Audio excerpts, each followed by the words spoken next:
नमस्कार, स्वागत है साहित्यिक झरोखा चैनल पर। आज हम करेंगे जगदीश चंद्र माथुर का नाटक पहला राजा। इसके बारे में आज हम जानेंगे, तो आइए शुरू करते हैं।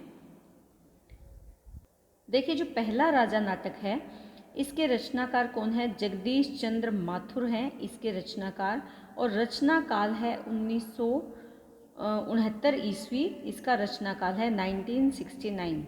इसमें इतिहास के माध्यम से नेहरू युग की समस्या का चित्रण किया गया है, यानी इसका जो कथानक है वो इतिहास पर आधारित है, लेकिन आधुनिक काल की समस्याओं को, कौन सा है आधुनिक काल? जब स्वतंत्रता के पश्चात नेहरू पहले राजा बने थे, यानी पहले प्रधानमंत्री जब बने थे, उस समय की समस्याओं का चित्रण किया गया है। जगदीश चंद्र माथुर के अनुसार यह नाटक न तो पौराणिक है, न ऐतिहासिक, और न ही यथार्थवादी, यानी ना तो पुराणों से संबंधित है, ना ही इतिहास से, और न ही यथार्थवादी है। यह तो एक मॉडर्न एलिगोरी यानी आधुनिक अन्योक्ति का मंचीय रूप है। मॉडर्न एलिगोरी का मतलब क्या है? आधुनिक अन्योक्ति।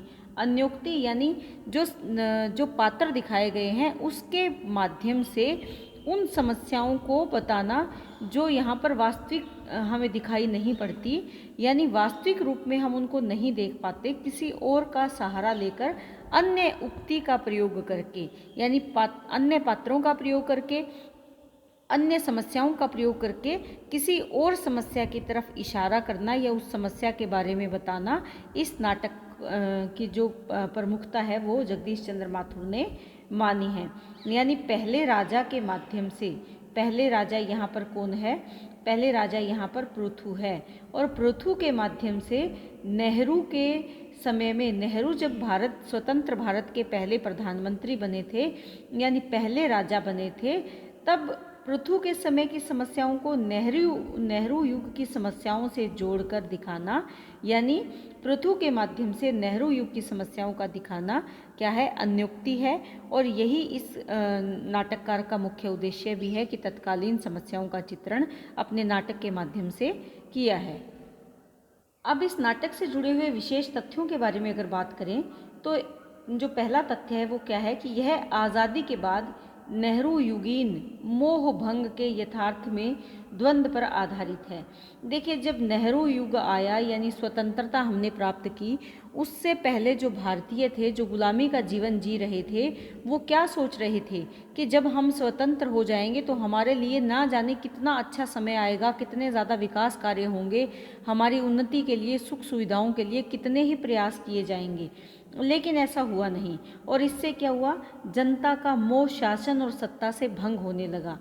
इसी मोह भंग की सच्चाई का जो द्वंद्व है, लोगों के मन में जो लड़ाई चल रही थी, उलझन चल रही थी विचारों की, उसको यहाँ पर प्रकट किया है इस नाटक के माध्यम से।